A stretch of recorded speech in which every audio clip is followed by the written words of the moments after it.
और दोस्तों, ऐसी ही दिव्य और रहस्यमयी कहानियां हम आपके लिए लाते हैं परेश पारधी चैनल पर। यदि आप भक्ति, अध्यात्म और पौराणिक रहस्यों से जुड़े रहना चाहते हैं तो चैनल को जरूर सब्सक्राइब करें और वीडियो को अंत तक देखें। क्या आपने कभी सोचा है, जब कुछ भी नहीं था ना, पृथ्वी, न आकाश, न ब्रह्मा, विष्णु या महेश, तब कौन थी वह शक्ति जो हर चीज का कारण बनी? कौन है वह शक्ति जिसे सृष्टि की जननी कहा गया, जो स्वयं ब्रह्मांड से परे है, जिसने त्रिदेवों को भी जन्म दिया? जी हां, हम बात कर रहे हैं मां आदि पराशक्ति की। लेकिन मां आदि पराशक्ति कोई साधारण देवी नहीं है। वो ना तो सिर्फ शक्ति है, न सिर्फ माया आया। वह शब्दों से परे, समय से परे और सृष्टि के आरंभ से भी पहले थी। जब अंधकार ही केवल सत्य था, तब भी वह थी। और जब पहली बार ओम की ध्वनि गूंजी, तब भी वही थी जिन्होंने इस ध्वनि को उत्पन्न किया। क्या आप जानते हैं कि ब्रह्मा, विष्णु और महेश, इन त्रिदेवों को भी जब अपनी शक्तियों की जरूरत पड़ी, तब उन्होंने भी मां आदि पराशक्ति का ध्यान किया। तो आखिर कौन है यह पराशक्ति? कैसा है इनका दिव्य रूप? क्या आज भी उनकी शक्ति इस संसार में सक्रिय है? इस वीडियो में हम जानेंगे मां आदि पराशक्ति की उत्पत्ति, उनका स्वरूप और वो रहस्य जिसे जानकर आप चौंक जाएंगे। तो बने रहिए वीडियो के अंत तक, क्योंकि यह सिर्फ एक कथा नहीं, बल्कि उस आदि शक्ति की महागांठा है जिससे पूरा ब्रह्मांड संचालित होता है। शुरुआत करते हैं इस दिव्य रहस्य से भरी यात्रा की। मां आदि पराशक्ति, मां का नाम अनंत असीम शक्ति, ब्रह्मांड से परे की शक्ति को दर्शाता है। मां परब्रह्म की शक्ति है। अन्य सभी देवता उसके ही रूप, विस्तार और अभिव्यक्तियां हैं। वह सृजन और विनाश करने वाली सक्रिय ऊर्जा है। इस प्रकार देवी भागवत महापुराण में उसे परम प्रकृति के रूप में वर्णित किया गया है। आदि पराशक्ति को अक्सर शक्ति समझ लिया जाता है। मां आदि पराशक्ति बिना किसी रूप की आत्मा है। शक्ति का अर्थ त्रिमूर्ति या अन्य देवताओं की शक्ति या भौतिक ऊर्जा है। वह हर उस चीज में मौजूद है जिसे हम देखते हैं। वह पौधों, जानवरों, पक्षियों, समुद्र, आकाश और पवित्र नदी में दिखाई देती है। इस प्रकार मां शक्ति है जो इस दुनिया को चलाती है। यह कहा जाता है कि वह मानव जाति की मां है। पराशक्ति को अपने बच्चों के लिए अभिव्यक्ति और दृश्यता के उद्देश्य से सगुण रूप में प्रकट किया जाता है। कला और मूर्तियों के साथ भी ऐसा ही है। उदाहरण के लिए देवी पार्वती सगुण स्वरूप है। आदि पराशक्ति माता जो गुणों से युक्त हैं। ब्रह्मांड में भूमिका निर्धारित करने के लिए देवी भागवतम में माता त्रिमूर्तियों से कहती हैं, मैं आदि पराशक्ति देवी भुवनेश्वरी हूँ। मैं इस ब्रह्मांड की स्वामिनी हूँ। मैं परम सत्य हूँ। मैं स्त्री रूप में गतिशील हूँ और पुरुष रूप में स्थिर हूँ। तुम मेरे 3 भाग हो। तुम सभी मेरे आंशिक विस्तार हो। तुम मेरे अधिकार क्षेत्र के अंतर्गत ब्रह्मांड पर शासन करने के लिए प्रकट हुए हो। तुम परम सत्य का पुरुष रूप हो, जबकि मैं उस सत्य का स्त्री रूप हूँ। मैं रूप से परे हूँ, हर चीज से परे हूँ और भगवान की सभी शक्तियां मुझ में समाहित हैं। तुम स्वीकार करोगे कि मैं अनंत असीम शक्ति हूँ। तत्पश्चात पराशक्ति प्रत्येक देवता को उसकी अपनी भूमिका सौंपती है। इस प्रकार माता तीनों लोकों पर शासन करती है तथा त्रिमूर्तियों के भौतिक कार्य करती हैं। देवी भागवत पुराण में भगवान नारायण ब्रह्मा को चेतावनी भरी कहानी सुनाते हैं। आप सृष्टि करता है, मैं पालन करता हूँ तथा रुद्र संहार करता है। फिर भी यह जात है कि वेदों में पारंगत आर्षिगण वेदों से अनुमान लगाकर इस निष्कर्ष पर पहुंचे हैं कि सृजन, संरक्षण तथा संहार सृजनात्मक शक्ति, संरक्षक शक्ति तथा संहारक शक्ति द्वारा किया जाता है। आप में निवास करने वाली राजसिक सृजनात्मक शक्ति, मुझ में निवास करने वाली सात्विक संरक्षक शक्ति तथा रुद्र में निवास करने वाली तामसिक संहारक शक्ति ही सर्वस्व है। जब शक्तियां अनुपस्थित हो जाती हैं तो आप निष्क्रिय हो जाते हैं तथा सृजन करने में असमर्थ हो जाते हैं। मैं संरक्षण करने में तथा रुद्र संहार करने में आदि पराशक्ति के स्वरूप का वर्णन देवी भागवत पुराण, ललिता सहस्त्र नाम और कालिका पुराण में अलग अलग तरीके से किया गया है। कहा जाता है कि वह 7 शेरों द्वारा खींचे जा रहे रथ में रत्न झटित आसन पर बैठी देवी है। उनके चेहरे पर लाखों सितारों की चमक थी और उनकी दिव्य सुंदरता इतनी महान थी कि त्रिमूर्ति भी उन्हें सीधे नहीं देख पा रहे थे। फिर मान लीजिए कि वह पूरे ब्रह्मांड की निर्माता, संरक्षक और संहारक है। कहा जाता है कि वह अविनाशी निवास अक्षरधाम में निवास करती है। माँ को शुभ और अशुभ स्वरूप में भी दर्शाया गया है भागवत पुराण। देवी भागवत पुराण में आदि पराशक्ति के सर्वोच्च ब्रह्मांडीय रूप का वर्णन इस प्रकार किया गया है। सत्यलोक उसके सिर के सबसे ऊपर स्थित है। सूर्य और चंद्रमा उसकी आंखें हैं। आकाश के कोने उसके कान हैं। वेद उसके शब्द हैं। ब्रह्मांड उसका हृदय है। पृथ्वी उसकी कमर है। पृथ्वी और आकाश के बीच का स्थान उसकी नाभि है। नक्षत्र उसकी जांघें हैं। महार लोक उसकी गर्दन है। जनरल लोक उसका चेहरा है। इंद्र और स्वरलोक के देवता उसकी भुजाएं हैं। ध्वनि उसके कानों का अंग है। अग्नि उसके चेहरे के भीतर है। दिन और रात उसके पंख हैं। पहाड़ उसकी हड्डियां हैं। नदियां उसकी नसें हैं और पेड़ उसके शरीर के बाल हैं। बचपन, जवानी और बुढ़ापा उसके सबसे अच्छे गुण हैं। 2 संध्याएं उसके वस्त्र हैं और चंद्रमा ब्रह्मांड की मां का मन है। शुभ प्रकृति लक्ष्मी, सती, पार्वती और पृथ्वी के रूप में प्रकट होकर वह सुरक्षा, उर्वरता और धार्मिक व्यवस्था की स्थापना, सांस्कृतिक रचनात्मकता, पत्नी के कर्तव्य और भौतिक समृद्धि की सकारात्मक भूमिका निभाती है। इन्हें आदि पराशक्ति के 3 पहलुओं के रूप में देखा जाता है। नंबर 1, बुद्धि, शिक्षा और मुक्ति। 3 पहलुओं पर आधारित महाभारत में माँ को मुक्तिदाता और वेदों की माँ बताया गया है। वह अज्ञान का नाश करने वाली भी है। ललिता सहस्त्र नाम में उन्हें महाबुद्धि, महान बुद्धि, विज्ञान, भान, रूपिणी, ज्ञान का, पुंज, प्रज्ञातन का, स्वयं बुद्धि और पशुपसा विमोचनी, बंधन से मुक्ति के रूप में वर्णित किया गया है। नंबर 2, स्त्री सौंदर्य का अवतार। सौंदर्य लहरी में उन्हें दिव्य सौंदर्य बताया गया। भोजन और जगत धात्री संसार को सहारा देने वाली बताया गया है। अशुभ प्रकृति माँ आदि पराशक्ति अपने स्वरूप के माध्यम से भयानक और क्रूर रूप दर्शाती है। उनकी शक्तियाँ दुर्गा, काली और भैरवी युद्ध, रक्त, विनाश और मृत्यु से जुड़ी है। वे राक्षसी चरित्रों के विरुद्ध भयंकर युद्ध में उतरती है। वे अपनी भौतिक ऊर्जा द्वारा परब्रह्म या भगवान शिव की आध्यात्मिक शक्ति का दावा करती हैं।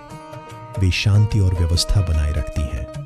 क्रोध को शांत करके साधकों को उच्च आध्यात्मिक स्तर तक ले जाती हैं। शक्ति की अभिव्यक्तियां। हिंदू धर्म का वह संप्रदाय जो देवी को समर्पित है, शक्तिवाद के नाम से जाना जाता है और इस संप्रदाय के सदस्य को शाक्त कहा जाता है। शक्ति हिंदू, शैव और वैष्णव देवियों की दिव्य या पवित्र स्त्री शक्ति है। पत्नी के रूप में वे वीर्य की प्रशंसा करती हैं, जो उनकी जीवन शक्ति, रचनात्मक और प्रजनन शक्ति में पुरुष देवताओं की शक्ति है।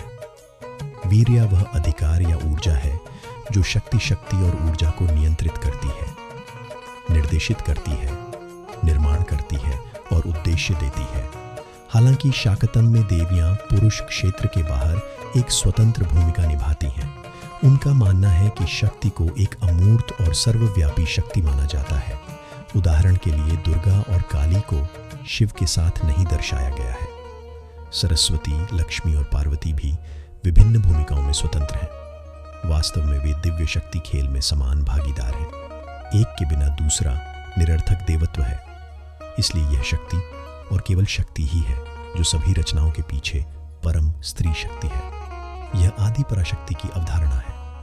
शाक्त धर्मशास्त्र त्रिविध शक्ति और प्रकृति अर्थात सृजन, संरक्षण और संहार को एक धूर्त भ्रामक शक्ति के बजाय एक सकारात्मक रचनात्मक रूप से शक्तिशाली भ्रामक शक्ति के रूप में देखता है। प्रकृति है या माया और शक्ति की भौतिक अभिव्यक्ति है। माया भ्रम है, देवी की भ्रामक शक्ति है। प्रकृति देवी का शरीर है और अन्य सभी भौतिक रूप हैं, क्योंकि यह उसके शरीर का हिस्सा है। मां का एक लीला कार्य या दिव्य खेल भी है। इसका उद्देश्य आनंद लाना है, जो फिर से माया का हिस्सा है। इस प्रकार आदि पराशक्ति ही शक्ति है जो प्रकृति या प्रकृति के रूप में सभी भौतिक रूपों का निर्माण करती है, जो कि माया के साथ स्वयं देवी है। यह भ्रम कि इन रूपों का उनसे अलग भी अस्तित्व है, अपने स्वयं के दिव्य आनंद के उद्देश्य से। नंबर 1, सती पार्वती। आदि पराशक्ति का मूल प्रकट रूप गौरी, कुंवारी पार्वती और दुर्गा है। देवी भागवतम द्वारा उन्हें सबसे बड़ी देवी घोषित किया गया है। वे भगवान शिव, ब्रह्मा या विष्णु की पहुंच से भी परे हैं। इस प्रकार उन्हें सर्वोच्च देवी माना जाता है। वैष्णवों के भगवान कृष्ण उनके समानांतर हैं। उनके सौम्य रूप का प्रतिनिधित्व लक्ष्मी और सरस्वती करती हैं। क्रोधी रूप का प्रतिनिधित्व काली और चंडी करती है। ब्रह्मा, विष्णु और शिव उनके पुरुष रूप हैं। माँ का रंग सफेद है और वे पवित्रता, प्रेम और आनंद की प्रतिमूर्ति है। नंबर 2, महासरस्वती। वह आदि पराशक्ति का पहला विस्तार और ब्रह्मा की शक्ति है। वह सत्वगुण का प्रतिनिधित्व करती है। माँ ज्ञान, सृजन और सीखने की देवी है। वह सभी कलाओं का स्रोत है। वह अंधकार को दूर करती है, इसलिए उसने शुभ और निशुम्भ का वध किया, जो अज्ञानता और अहंकार का प्रतीक थे। महासरस्वती का निर्माण माता पार्वती के शरीर से हुआ था। उद्योग, आध्यात्मिकता और भक्ति का श्रेय उन्हें दिया जाता है। उनका रंग पीला है। जब वह निराकार होती है तो वह प्रणव ओम बन जाती है। नंबर 3, महालक्ष्मी माँ आदि पराशक्ति का दूसरा विस्तार है। वे राजगुण का प्रतिनिधित्व करती हैं। धन की देवी के रूप में उन्होंने सौभाग्य और आध्यात्मिक संतुष्टि लाकर भौतिक दुनिया को संरक्षित किया। वे भगवान विष्णु की शक्ति है। माँ देवी पार्वती के मन से जन्म लेती है और कात्यायनी के रूप में प्रकट होती है। जब माँ निराकार होती है तो वे प्रकाश बन जाती हैं। नंबर 4, महाकाली। माँ आदि पराशक्ति का तीसरा विस्तार है। वे तमस गुण का प्रतिनिधित्व करती हैं। वे शिव की शक्ति है। अपने क्रूर स्वरूप में माँ ब्रह्मांड के विनाश की अध्यक्षता करती हैं। इस प्रकार नई रचनाओं का मार्ग प्रशस्त करती है। महाकाली आध्यात्मिक पूर्णता की देवी है। वे पार्वती की आंखों से उत्पन्न हुई है। मधु और कैटब नामक राक्षस अहंकार और बुराई का प्रतिनिधित्व करते हैं। माँ ने विष्णु की संरक्षण शक्तियों की प्रशंसा करने के लिए प्रतीकात्मक रूप से उनका वध किया। उनका रंग गहरा नीला या काला है। जब माँ निराकार होती है तो वे ऊष्मा बन जाती है। शक्तिपीठ, माँ देवी। प्रत्येक शक्ति के पास विशेष देवता का रूप, आभूषण और सवारी होती थी। यह वे देवियां हैं जो आदि पराशक्ति की सेवा करती हैं और उनके कार्य करती हैं। सप्त मातृकाएं हैं, 1 ब्राह्मणी, 2 वैष्णवी, 3 इंद्राणी, 4 चामुंडा, 5 माहेश्वरी, 6ठी कुमारी और 7वीं वाराही। वे 8 मानसिक गुणों का प्रतिनिधित्व करते हैं जो नैतिक रूप से वांछित हैं। योगेश्वरी काम या इच्छा, महेश्वरी क्रोध या क्रोध, वैष्णवी लोभ या लोभ, ब्राह्मणी मद या अभिमान, कौमारी मोह या भ्रम, इंद्राणी मात्सर्य या दोष ढूंढना, यमी या चामुंडा कथा, असर और वाराही असूया या ईर्ष्या। 10 महाविद्याएं बुद्धि की देवी के रूप में जानी जाती हैं। 10 का अर्थ है 10, महा का अर्थ है महान, विद्या का अर्थ है प्रकाशन, अभिव्यक्ति, ज्ञान या बुद्धि। यह महान ज्ञान की देवियों का संपूर्ण प्रतिनिधित्व है। इस प्रकार 10 महाविद्याओं का अर्थ है हिंदू धर्म में दिव्य माँ या देवी के 10 पहलुओं की महान बुद्धि। माना जाता है कि 10 अभिव्यक्तियां दिव्य माँ काली के 10 अलग अलग पहलुओं या ब्रह्मांडीय व्यक्तित्वों के रूप में भी है। यह व्यक्तित्व तांत्रिक प्रकृति के हैं और जो छिपा हुआ गुप्त, सूक्ष्म और संवेदनशील है उसे खोजा और खोजा जाना है समूह परिवर्तन।